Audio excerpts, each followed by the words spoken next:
on the subject of incredibly poor propaganda, I am going to preface this.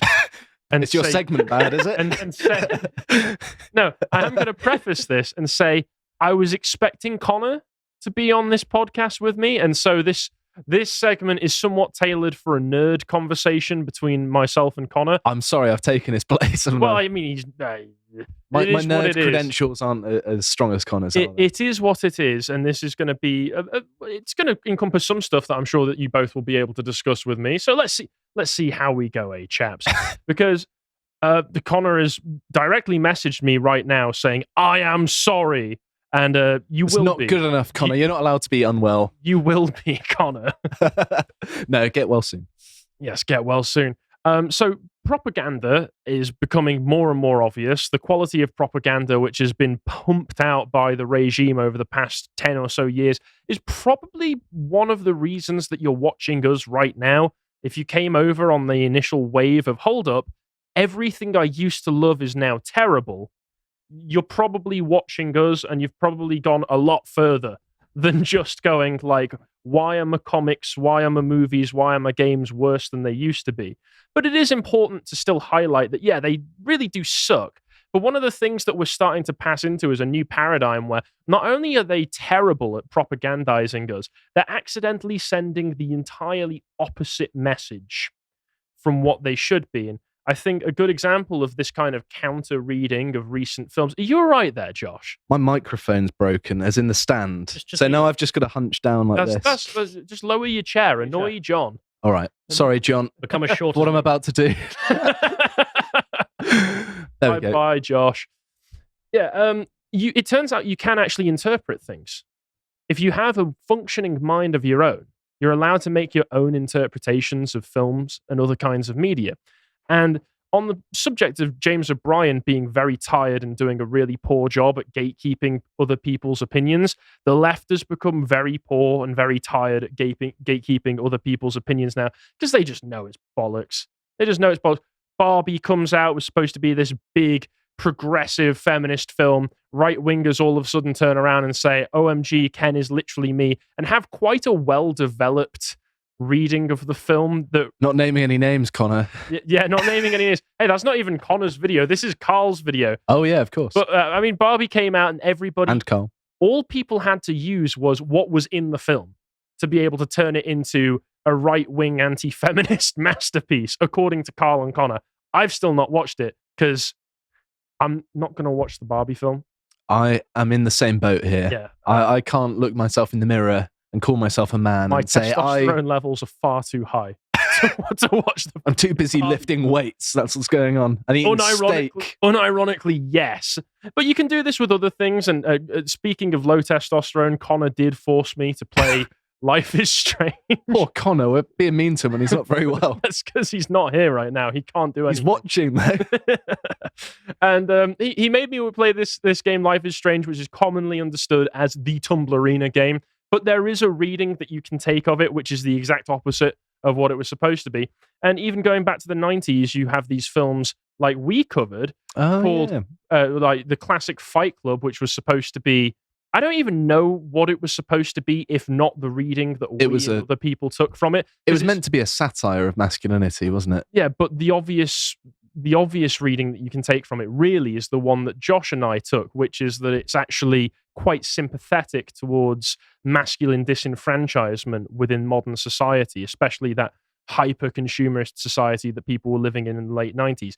People like on the most recent Lads Hour, Connor was complaining that, he's complaining about the fact that he's got all of these material goods. I wish I was in that boat. And that's a disconnect that we have from the film right now. But for the time, it was very clear to a lot of people that just buying a load of shit and filling up your apartment with it without any meaningful relationships is not a way to be happy in your life. Funnily enough, yeah, people who have lots of money, like celebrities, everyone knows they're all happy, right? I mean, yeah, they're not record levels of mental illness within and around Hollywood and other liberals who are just mindless consumers. But once again, people take these readings from it, and then the artists who did them, like David Fincher, is a director I really respect. And I think he's done numerous fantastic films. Absolutely. The most recent film, I've not seen his most recent film. I don't know if it's out yet. but when he was doing Mindhunter for Netflix, Oh yeah, I've that's seen a that. really good Yeah. television program. But they hate that people resonate with this in the way that they don't want them to, which is interesting because there was this interview where David Fincher said, "Oh, I'm not responsible for Fight Club being a hit with incels on the far right. I don't know how to help people who idolize Tyler Durden." Where he said that, he was saying, "Oh, I'm not responsible for how people interpret things. Language evolves and symbols evolve." But what's happened there is it might not have been the reading that you wanted, but what you have produced, the art that you have created, has resonated with people, is connected with people, which is the whole purpose of art in the first place. And he turns around and says, because they're the wrong people and because they got the wrong message, because it resonated with them in the wrong way. These people are incels. These people are far right maniacs. How dare you sympathize with Tyler Durden? He says, it's impossible for me to imagine that people don't understand that Tyler Durden is a negative influence. People who can't understand that, I don't know how to respond and I don't know how to help them. And I'm not going to say that Tyler Durden should be somebody that you look up to as an entirely positive role model. But even within the film, as we covered, the narrator, when Tyler Durden's talking to him, he points out that I'm everything that you're not, that you want to be. I'm strong, confident, assertive, successful for women. I'm literally selling the fat of rich people back to them as soap. So I'm, thumbing my eye in the system, in the people keeping you down.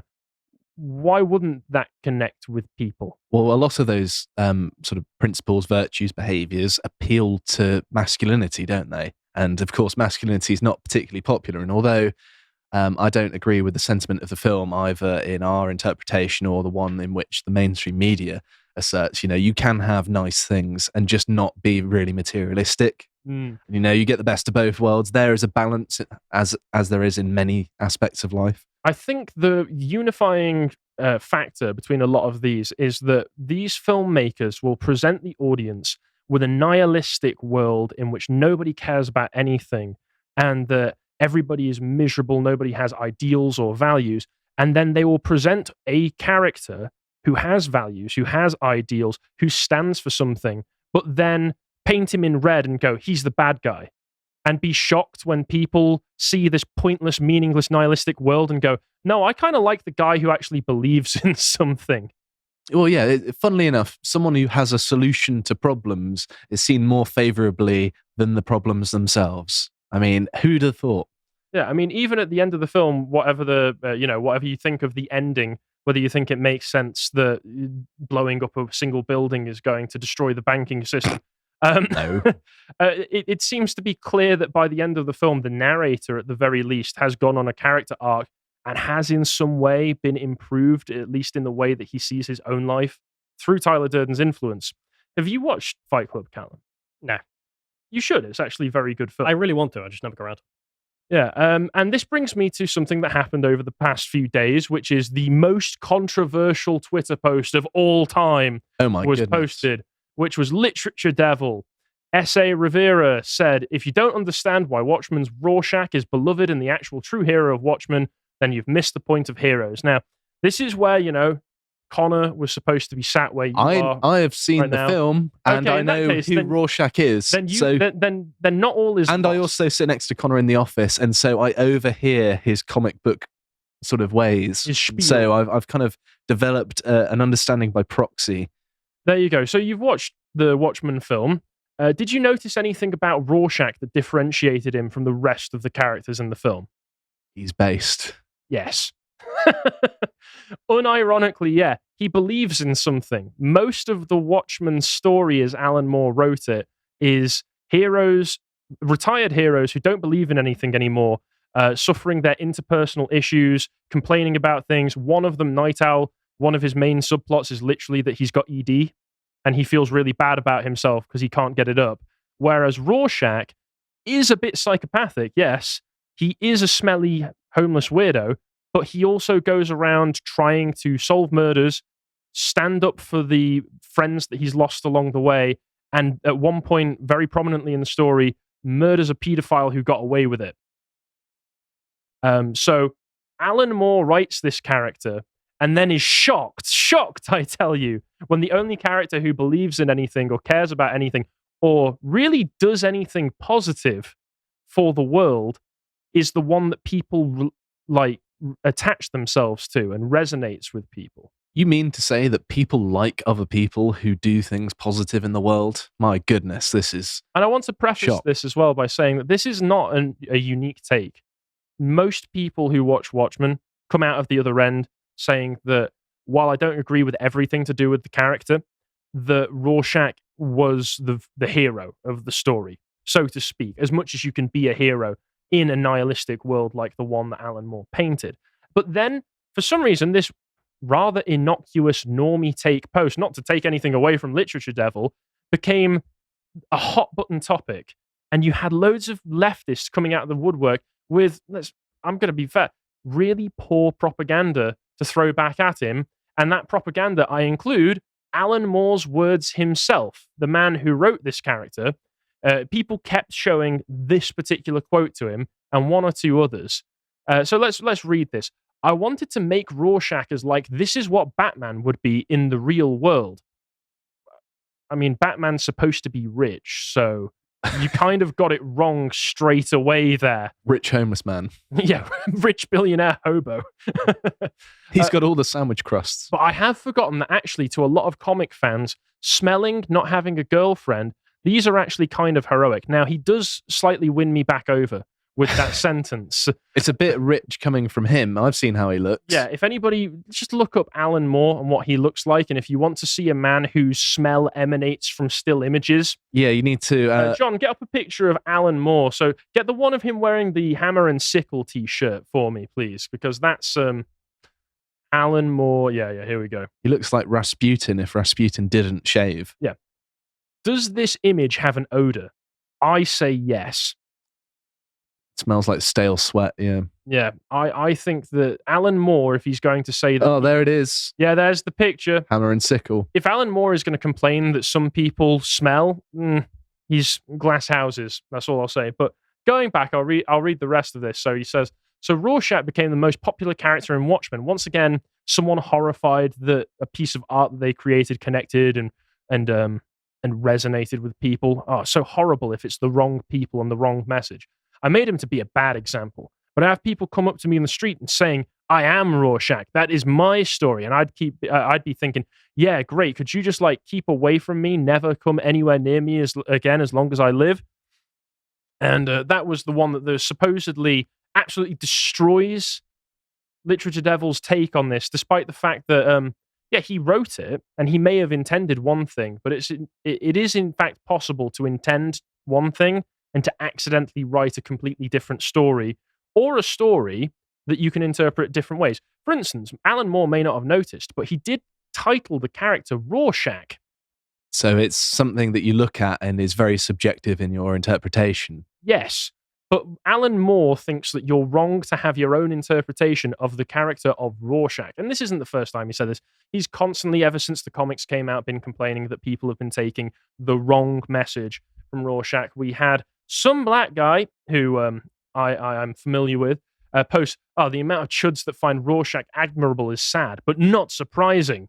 The creation of Rorschach, and this is another Alan Moore quote, a mass vigilante who's one of the Watchmen's main characters, I was thinking, well, everybody will understand that this is satirical. I'm making this guy a mumbling psychopath who clearly smells, who lives on cold baked beans, who has no friends because of his abhorrent personality. I hadn't realized that so many people in the audience would find such a figure admirable. I was told, this was probably 5 or 10 years ago, that apparently Watchmen has quite a following amongst the right wing in America. In fact, do you know the far-right website Stormfront? And then the quote cuts off, and I don't know what it goes on to say from there. But do you know what happened, Alan, is that, like with all of these other stories, you wrote a horrible, nihilistic, and meaningless world where everything is awful and everyone is terrible and nobody believes in a damn thing. And then you included a character in it who believes in something and says, I'm going to stick to my beliefs and to my convictions. And then you get surprised when he's the one that people latch onto. Yeah, well, if your convictions lead you to being homeless, living off of baked beans with no friends, and you still stick by them and act on them, then there's something admirable in that, even if they are misguided. Yeah, and the whole point of Watchmen when it came out was this was around the 1980s when comics were going dark. They'd already been dark and told dark and adult stories, but this was when creators like Alan Moore were self-consciously going out of their way to tell gritty adult stories. And the whole point of Watchmen, the groundbreaking point was, did you know that the real world is depressing and gritty? Did you know that having ideals and superheroes that have ideals which are aspirational is actually really stupid, and that you should be meaningless and nihilistic? That's the point, because I'm a communist, don't you know? Behind every sort of nihilist or pessimist is a disappointed optimist. I can't remember who said it, but I think it's true. I mean, it's no surprise that a communist would be like that in that case. But once again, like, that's your message. That's your groundbreaking, deconstructive narrative that you're presenting to people. And again, he's surprised that people latched on to the one ray of meaning, the one speck of meaning that he included in that whole story. And Alan Moore is, let's be honest, a weird, crazy man who believes that adults loving superhero movies is infantile. And we all know soy jacks. We all know real life soy jacks. So I agree with that part if you become obsessive. Yeah, me with too. it, but also can be a precursor to fascism. This is... Alan Moore is like a fascism hiding under your bed sheets kind of Bolshevik type, where if you believe in anything, if you have ideals, you're probably a fascist. Because having ideals means that you structure your life around beliefs. Having beliefs that you structure your life around means that you put those beliefs above other things. That means hierarchy, because you're structuring things in a ranked order. Hierarchy equals fascism. But I've got very strong beliefs, but my strong beliefs just so happen to be that the government shouldn't do a lot of things. Does that make me a fascist now? Yes, to Alan Moore, because... Oh, dear. Well, you've got to remember that to Alan Moore, and there is some historical precedent that you can cite to say that this, from their perspective, they consider it to be accurate. Anything that is anti-communist is automatically fascist. That's some very juvenile thinking, isn't it? Yes, it is. But the quote is, I said round about 2011, I thought that it had a serious and worrying implications for the future of millions if millions of adults were queuing up to see Batman movies. And this was around when Christopher Nolan's Batman films are coming out. So, I quite enjoyed those. Yeah, I tend not to be a massive, superhero film fan. And those can be enjoyed by people whose wives don't have boyfriends. So they're actually decent films. Thank you. Yeah. And he said, because of that kind of infantilization, the urge towards simpler times, simpler realities, that can often be a precursor to fascism. So literally, any belief that things can be better in the real world, or that people can do good in the world, is a precursor to fascism, according to this ridiculous It sounds like mentality. Alan Moore is actually quite a big fan of the F word there. Yeah. Also, do you believe that your average Marvel soy boy, is he going to be the boots on the ground, like bread and butter constituency for your fascist Oh parties? no, here comes the Funko Pop division. Oh, I'm quaking in my boots. And people, once again, all of this, even though this all just feels so tired at this point, because it's a really poor job to try and gatekeep people's obviously legitimate interpretations of a piece of art by just pointing at the author, who is obviously an insane commie weirdo who smells himself, who can't write a single comic book without including rape in the story at any point. One of his comics, I believe, is called Neonomicon, and I've heard some people say that it has rape in every single issue for some reason, because it's just on his mind, apparently. It's just a pivotal plot device. Like, I'm not going to be squeamish and say you can't have rape in your story at all. I mean, I'm a big Berserk fan. But Alan Moore can't go a single issue without doing that. He also wrote a comic called Lost Girls, which his wife illustrated, which was about underage fairy tale characters like Alice from Alice in Wonderland and a few others, getting together and having sexual experiments with one another. What can I say about this that isn't libelous?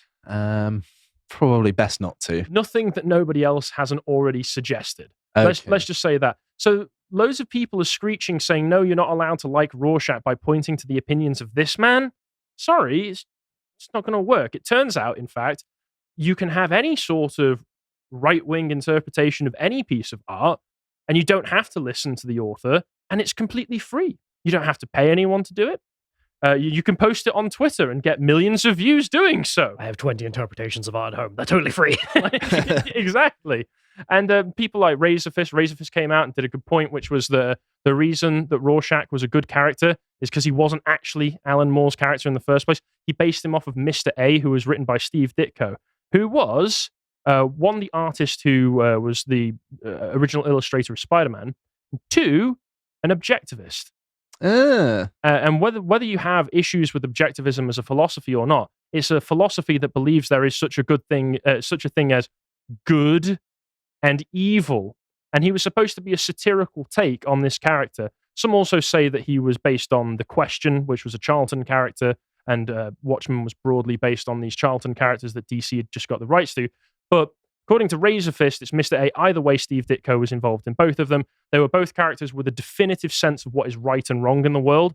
And he was supposed to be trying to parody that, but accidentally, because he was the only character who did say there was such a thing as right and wrong, people liked him. Mm-hmm. Alan Moore most affected. I would much rather agree with an objectivist than a communist. That's for sure. Even though, I've got my gripes with Ayn Rand. Yeah, and in summation, there was this amazing post, and I'll just read through this because it sums up the whole thing. Because this is Alan Moore's perspective, made flesh. Once upon a time, there was a stupid, stinky guy named Truth Exists Man who thought he was a hero. But Truth Exists Man was actually a psycho and never got a girlfriend. Then Situational Ethics Man killed 1 million people by dropping a plastic alien on New York because he was smart and understand it needed to be done to stop an atomic war. But Stinky Truth Exists Man actually thought that killing millions of innocent people was bad, according to his stinky belief that you should not kill 1 million innocent people. My God, what a radical. Fortunately, Super Smart Nihilism Man killed Truth Exists Man, so the day was saved. And if you think Truth Exists Man is a hero, you are dumb and stinky and not sophisticated enough to interpret my story. That's Alan Moore's view. That's the view of people like Some Black Guy and all the other people who are inundating Literature Devil with their stupid single quotes from Alan Moore, who is not a man that you should trust for good storytelling or good interpretations of reality, because let's be perfectly honest, he is an insane communist who accidentally wrote a few good stories in the 1980s and has done nothing but write rape fantasies ever since then. So, yeah, do ask questions. Don't just consume product. Use your own mind to come up with your own interpretations of things, and you don't have to care about anything that these people believe or say, even if they are the person who wrote what you're consuming. If you appreciated that episode from the podcast of the Lotus Eaters, you can go to lotuseaters.com to get access to all the premium content that's on the site, such as the Contemplation series and this episode on the wisdom of Chinese proverbs. If you'd like to find out what else is being put out, you can follow on Twitter at lotuseaters_com on Twitter. Thank you and goodbye.